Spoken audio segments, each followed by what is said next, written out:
যে রাতে রুটির সবজি একটা করছি আমি, তার জন্যে কড়াই তেল দিয়েছি।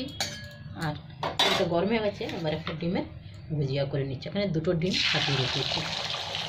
এখানে কিছুটা সবজি আমি রেখেছি, গাজর, পেঁয়াজ, টমেটো, একটু মশলা, মটর, আলু, এগুলো ছোটো ছোটো করে কেটে রেখেছি। সবজিটা এবার আমি ডিমের ভুজিয়া হয়ে গেলে উঠিয়ে নিয়ে যাবো। ডিমের আমার ভুজিয়াটা হয়ে গেছে, এবার আমি উঠিয়ে নিচ্ছি।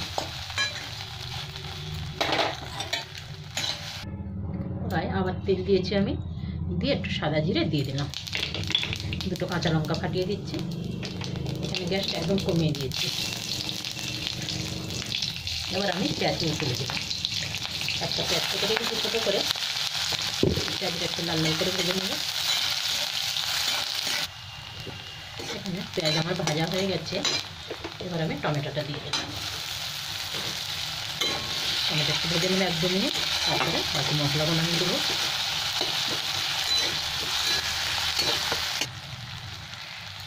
এবার আমি একটু ধনে পাউডার দিয়ে দিলাম, একটু নুন দিলাম,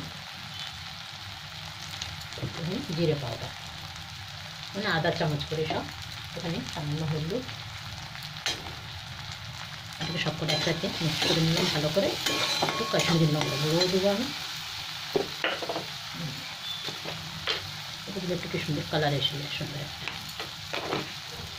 আর একটু হালকা জল দেবো। মশলা থেকে তেল ছেড়ে দিচ্ছি। এবার এই সবজিগুলো দিয়ে দেবো। কেটে রাখা আলু, গাজর, বিন, একটু মটর এগুলো দিয়ে দেবো। সবটাকে আবার ভালো করে একটু নেড়ে নিয়ে ঢাকা দেবো। এটা জল লাগবে না আমার, ভালো করে একটু মিক্স করে নিই। এবার আমি ঢাকাটা খুলে দেখব কতটা জলও উঠে যাচ্ছে। আর এটাকে ভালো করে নেড়ে দেবো। সেদ্ধ হচ্ছে কিনা দেখে নিই। আলুগুলো খুব ভালো সেদ্ধ হয়ে গেছে। এবার আমি ডিমের ভুজিয়াটা দিয়ে দেবো। সব জমে গেছে।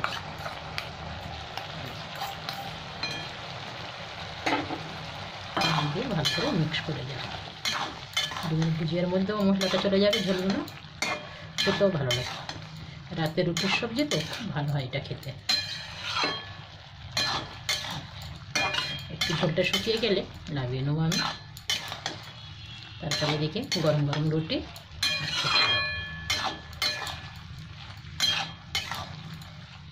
এই সবজিটা আপনাদের কেমন লাগলে আপনারা কমেন্ট করবে। আর নতুন নতুন আরও সবজি বানিয়ে আমি দেখাবো আপনাদের।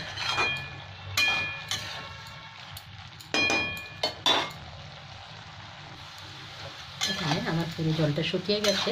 এবার আমি গ্যাসটা বন্ধ করে দিলাম। সবজিটা হয়ে গেছে।